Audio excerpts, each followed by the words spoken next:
नमस्कार दोस्तों, स्वागत है आपका अपने YouTube चैनल एजुकेशन विद दीपक पर। दोस्तों, जैसा कि हम पढ़ रहे थे संविधान, तो हमने लास्ट वीडियो में संविधान के भाग, अनुसूची और हमने स्रोतों के बारे में बात की। अब हम उससे आगे पढ़ने वाले। आज हम कुछ चीजें देखेंगे, जैसे संविधान, जो सरकार बनी थी संविधान के बाद स्वतंत्र भारत की, उस सरकार को देखेंगे, उसमें कौन कौन मंत्रिमंडल क्या था। उसके बाद संवैधानिक विशेषताएं, हमारे संविधान की क्या क्या विशेषताएं, और साथ ही साथ हम देखेंगे आगे प्रस्तावनाओं के बारे में थोड़ी बहुत चर्चा करेंगे। तो दोस्तों, वीडियो को लाइक करें, शेयर करें और इस चैनल को जल्दी से सब्सक्राइब कर लें। तो हम बात करते हैं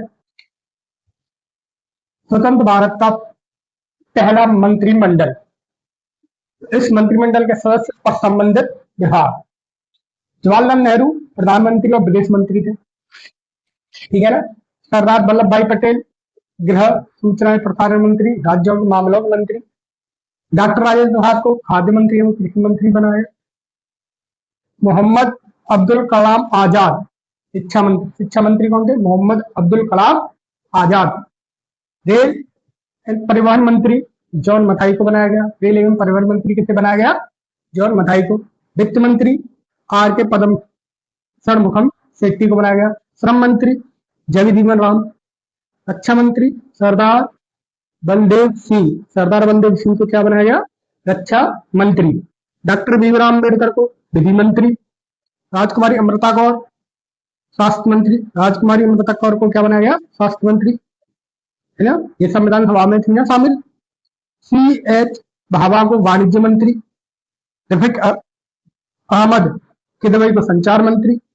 श्याम प्रसाद मुखर्जी को उद्योग एवं आपूर्ति मंत्री। NV गाडगिल को कार्य, खाद्य एवं ऊर्जा मंत्री बनाया गया। तो ये था हमारा स्वतंत्र भारत का पहला मंत्रिमंडल।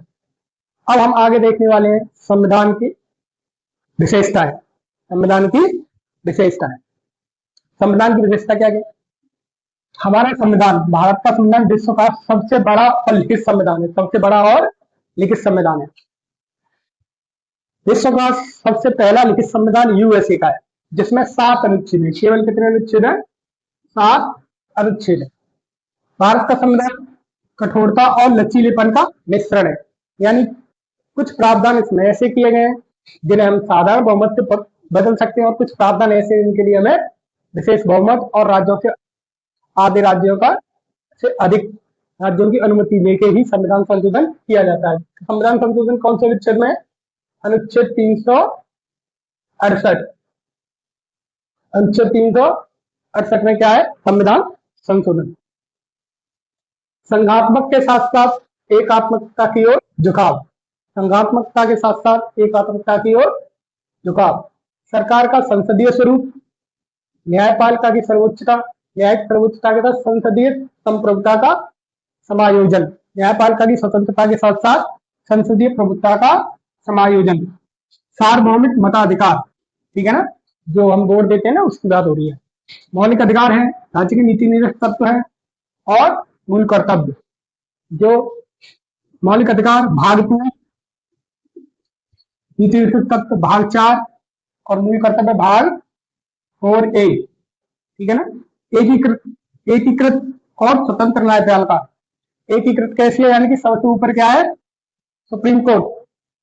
सबसे ऊपर सुप्रीम कोर्ट, उसके नीचे हाई कोर्ट, उसके नीचे अधीनस्थ न्यायालय, है ना।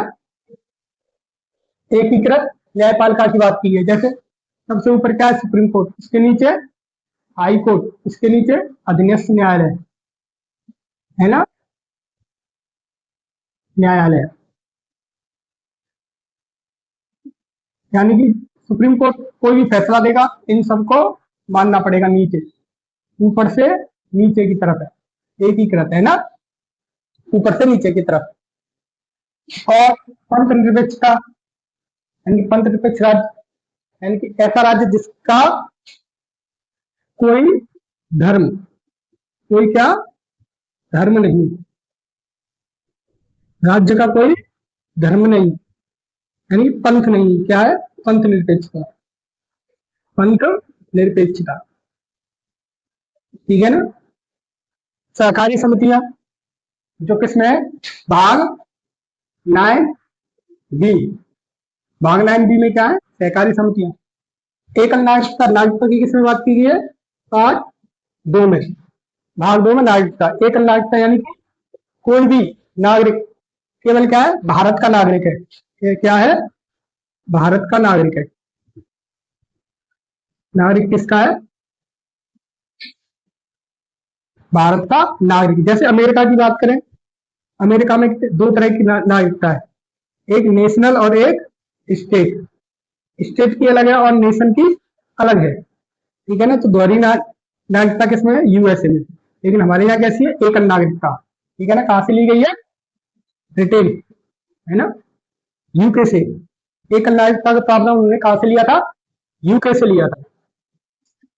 आपातकालीन प्रावधान, गणराज्य और संप्रभुता, ये हमारे संवैधानिक विशेषताएं।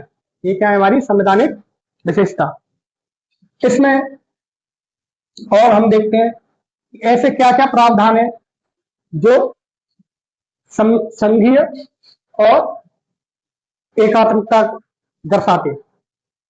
जैसे संघीय विशेषता में बात करें तो दो सरकारों का होना, शक्तियों का विभाजन होना, लिखित संविधान होना, संविधान की सर्वोच्चता होना, और साथ ही साथ संविधान की कठोर और स्वतंत्र न्यायपालिका द्विसदनीयता होना। तो हम क्या कह रहे थे, संघीय विशेषता। संघीय विशेषता में क्या क्या है, संघीय विशेषता,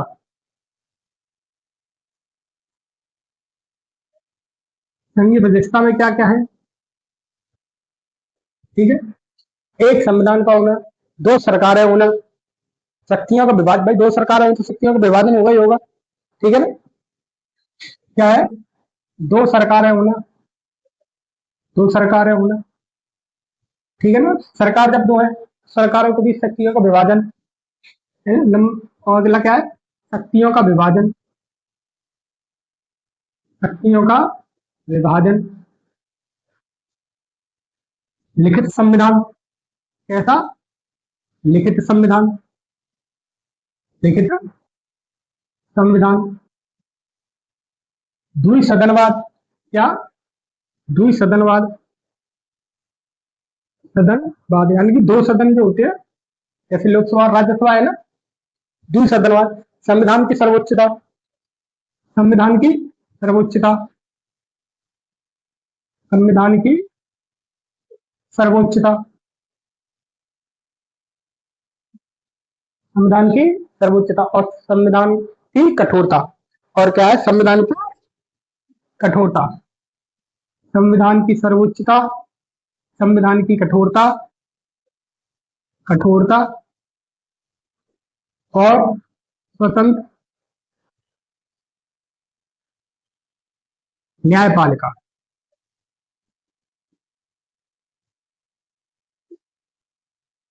ये फीचर्स होते हैं संघीय विशेषता में। संघीय विशेषता में कौन कौन से फीचर होते हैं, दो सरकारों का होना, शक्तियों का विभाजन, दो सरकारें, सरकारों की शक्तियों का विभाजन, लिखित संविधान, द्विसदन यानी कि दो सदन व्यवस्था, संविधान की सर्वोच्चता, लिखित संविधान होना चाहिए, संविधान की कठोरता, और साथ ही साथ स्वतंत्र न्यायपालिका, स्वतंत्र न्यायपालिका का होना। ये क्या है, संघीय विशेषता है। और संघीय विशेषता क्या होती है, गैर संघीय विशेषता यानी कि एकात्मक विशेषता।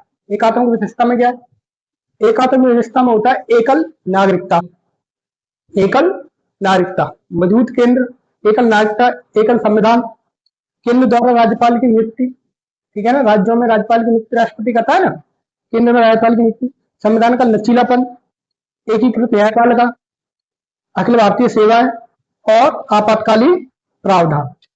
एकात्मकता में क्या क्या है ना, गैर संविधान, गैर संघीय बोल सकते हैं हम, गैर संघीय व्यवस्था, संघीय विशेषता, या बोल सकते हैं एकात्मक विशेषता, एकात्मक विशेषता। तो एकात्मक विशेषता में क्या क्या होता है, इसके ऊपर ही बात कर लेते हैं, क्योंकि ये चीजें एग्जाम में पूछी जाती है। ठीक भाई, देखो ये तो नॉर्मल है, ये ज्यादा वो नहीं है, ठीक है ना, सिंपल है ये तो, क्योंकि इन सबको हम पढ़ते भी हैं। लेकिन जो ये संघीय और गैर संघीय विशेषता की बात करते हैं हम, ये स्पष्ट नहीं है ना। जैसे ये मौलिक अधिकार, मूल अधिकार भाग 3 में स्पष्ट लिखा हुआ है, राज्य के नीति स्पष्ट लिखा हुआ है। तो क्या है, ये क्या कहना है, संघात्मकता के साथ एकात्मकता की ओर झुकाव देखने को मिलता है। कुछ ऐसे प्रावधान है जिनके आधार पर हम कह सकते हैं कि संघीय विशेषता भी है और एकात्मक विशेषता भी है। तो वो कौन कौन से प्रावधान है जो संघीय विशेषता दर्शाते हैं और एकात्मक विशेषता दर्शाते हैं, इन चीजों को हमें देखना। ये चीजें पूछ ली जाती है एग्जाम में, ठीक है ना। कि निम्न आपको दे दिया जाएगा, ऑप्शन में पूछेगा निम्न में से कौन सा एक प्रावधान संघीय विशेषता को दर्शाता है ना, या एकात्मक विशेषता का प्रावधान है, या कौन सा नहीं है, ठीक है ना, इस तरीके से पूछ लिया जाता है। तो एक संघात्मक यानी कि संघीय विशेषता क्या है, दो सरकारों का होना, शक्तियों का विभाजन होना, लिखित संविधान होना, दो सदन होना, ठीक है ना, संविधान की सर्वोच्चता और कठोरता होना, और स्वतंत्र न्यायपालिका होना। ऐसे यहाँ पे गैर संघीय संविधान में, गैर गैर संघीय विशेषता में, यानी एकात्मक विशेषता में क्या क्या है, मजबूत केंद्र का होना। क्या, मजबूत केंद्र का होना, मजबूत यानी केंद्र मजबूत होना चाहिए, मजबूत केंद्र का होना, ठीक है ना, वैसे लिखते हैं, मजबूत केंद्र का होना। एक संविधान होना, एकल संविधान होना। एकल संविधान जैसे कि हम जैसे कि यूएसए की बात करते हैं, यूएसए में देश का संविधान अलग है, देश के लिए संविधान, और एक है राज्यों का संविधान, राज्यों का संविधान। देश का संविधान और राज्यों का संविधान। देश के संविधान में अनुच्छेद 7 है, कितने, 7 अनुच्छेद है। राज्यों का अपना अपना अलग है। कितने स्टेट है उसमें, कितने स्टेट्स हैं, 50 स्टेट है ना, 50 राज्य हैं, और इनका अपना अलग अलग संविधान है। लेकिन हमारे यहाँ क्या है, हमारे यहाँ केवल एक ही संविधान है, राज्यों का कोई अपना संविधान नहीं है। तो एकल संविधान का होना, एकल नागरिकता, जैसे यहाँ पे थी, देश के लिए अलग नागरिकता थी, है ना, और राज्यों की अलग सी नागरिकता थी। यूएस के संविधान में, यूएसए के, जब हम अमेरिका की बात करते हैं तो अमेरिका की में क्या है, यहाँ पे नेशन की नागरिकता अलग है और स्टेट के लिए नागरिकता अलग है। लेकिन हमारे यहाँ क्या है, एक नेशन की नागरिकता केवल। तो वो क्या दिखाती है, एकात्मकता की विशेषता को दिखाती है। क्या, एकल नागरिकता, इधर नहीं यहाँ पर लिखते हैं, एकल नागरिकता, ठीक है ना। एकल नागरिकता है वो क्या दर्शाती है, एकात्मकता की विशेषता को दर्शाती है। संविधान का लचीलापन, संविधान का लचीलापन, यानी कि लचीलापन सिंपल तरीके से, नॉर्मल तरीके से ही, साधारण बहुमत से ही उसमें परिवर्तन किया जा सके, संशोधन किया जा सके। एकीकृत न्यायपालिका, जैसे अभी हमने बात की थी ना, एकीकृत न्यायपालिका, स्वतंत्र न्यायपालिका, ठीक है, स्वतंत्र न्यायपालिका क्या है, संघीय विशेषता है, लेकिन एकीकृत न्यायपालिका क्या है, एकात्मक विशेषता है। ऐसी न्यायपालिका, एकीकृत न्यायपालिका पालिका, ठीक है। अखिल भारतीय सेवाएं, कौन सी, अखिल भारतीय सेवाएं, अखिल भारतीय सेवाएं,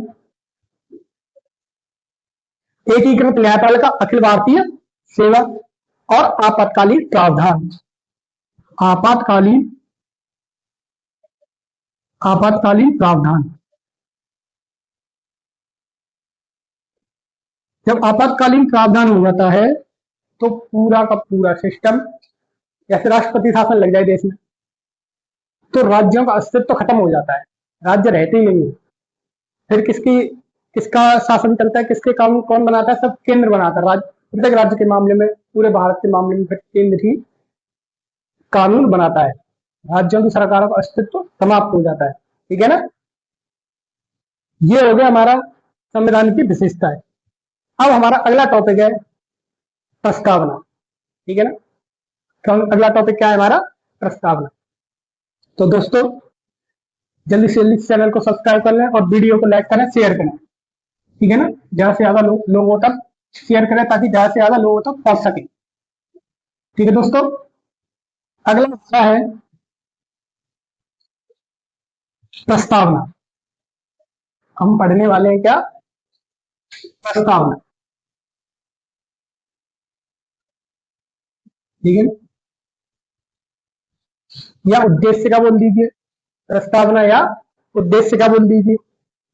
प्रस्तावना क्या है, प्रस्तावना है हम भारत के लोग भारत को एक संपूर्ण प्रभुत्व संपन्न समाजवादी तंत्र लोकतांत्रिक गणराज्य बनाने के लिए तथा उसे उसके समस्त नागरिकों को सामाजिक, आर्थिक और राजनीतिक न्याय, विचार, अभिव्यक्ति, विश्वास, धर्म और उपासना की स्वतंत्रता, प्रतिष्ठा और अवसर की गरिमा प्राप्त करने के लिए तथा उन सब में व्यक्ति की गरिमा और राष्ट्र की एकता और अखंडता सुनिश्चित करने वाली बंधुत्व बढ़ाने के लिए जन संकल्पित होकर अपनी इस संविधान सभा में आज तारीख 26 नवंबर 1949 ईस्वी मित मार्गशीर्ष शुक्ल सप्तमी संवत 2006 विक्रम एतद द्वारा इस संविधान को अंगीकृत, अधिनियमित और आत्मसमर्पित करते हैं। तो प्रस्तावना, तो ये है हमारे संविधान में दी गई प्रस्तावना कि हम भारत के लोग भारत को एक संपूर्ण प्रभुत्व संपन्न, ठीक है ना, राज्य बनाने की बात करते हैं। प्रस्तावना, प्रस्तावना के अन्य नामों की बात करें, क्या प्रस्तावना के अन्य नाम, अन्य नाम क्या क्या है, जैसे उद्देश्य का है। ठीक है ना। प्रस्तावना को क्या बोलते हैं, उद्देश्य का।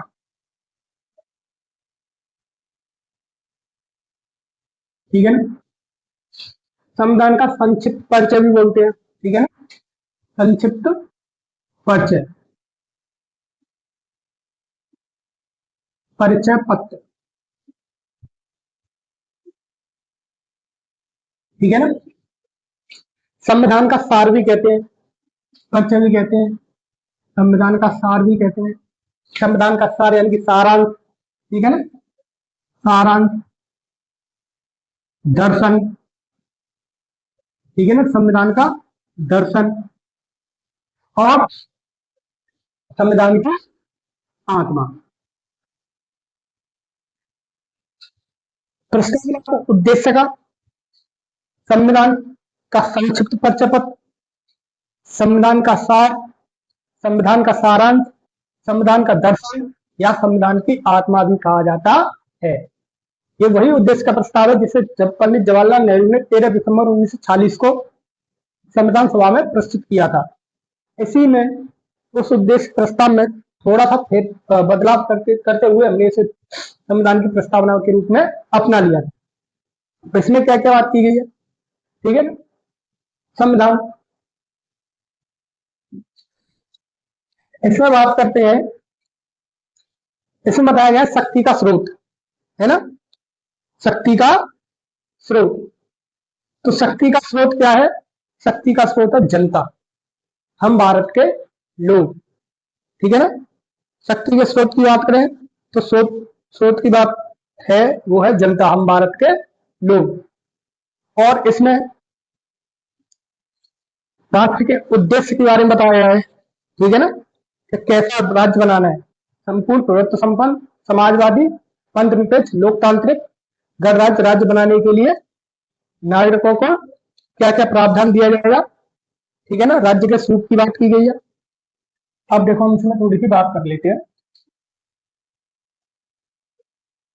ठीक है, एक तो शक्ति का स्रोत, शक्ति का स्रोत, एक है राज्य का स्वरूप, राज्य का स्वरूप, ठीक है ना, राज्य का स्वरूप। और इसमें स्वतंत्रता की बात की गई है, इसकी स्वतंत्रता, समानता, ठीक है ना, शक्ति का स्रोत, राज्य का स्वरूप, न्याय, स्वतंत्रता,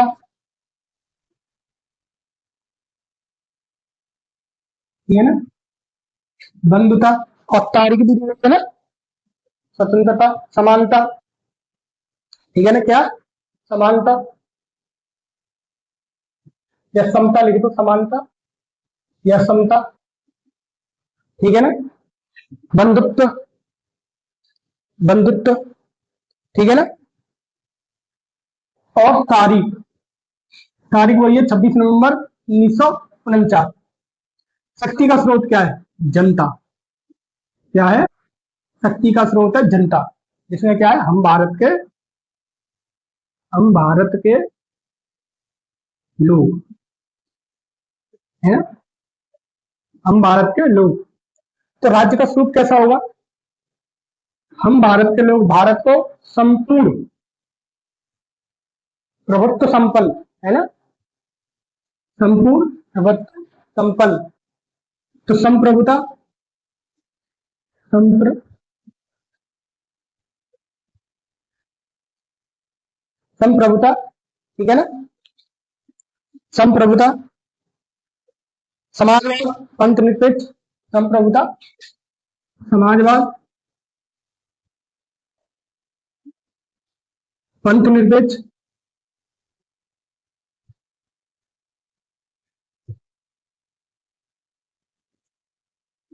संप्रभुता या संप्रभु या संप्रभु लिख देंगे, संप्रभु, समाजवाद, पंथनिरपेक्ष, लोकतांत्रिक, कैसा, लोकतांत्रिक, गणराज्य,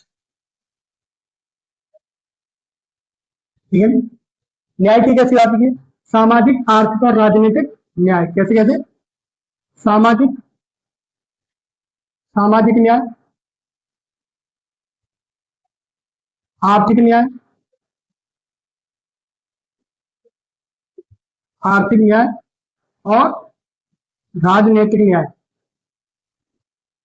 राजनीतिक न्याय।